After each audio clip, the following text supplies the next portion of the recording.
સમાચાર આવી રહ્યા છે સંજેલી તાલુકામાંથી। સંજેલી તાલુકાની અંદર આવેલ નદી ફળિયા વર્ગ ડેઢિયા પ્રાથમિક શાળાની અંદર શિક્ષકો 11:30 વાગ્યે શાળામાં ગુલ્લેબાજ કરતા જોવા મળ્યા।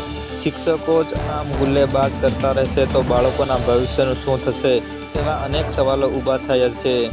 અને જ્યારે સંજેલી તાલુકાની અંદર આવેલ નદી ફળિયા વર્ગ ડેઢિયા પ્રાથમિક શાળામાં શિક્ષકો ગુલ્લેબાજ કરતાની જાણ થતાં એક પત્રકાર ગ્રાઉન્ડ રિપોર્ટિંગ માટે નદી ફળિયા વર્ગ ડેઢિયા પ્રાથમિક શાળામાં પહોંચ્યા હતા। ત્યારે તેમની સાથે શાળાના આચાર્ય જીતુભાઈ પટેલ દ્વારા પત્રકાર સાથે અભદ્ર વ્યવહાર કરવામાં આવ્યો છે। હવે જોવાનું રહ્યું કે આ શિક્ષક ઉપર તંત્ર શું એક્શન લે છે।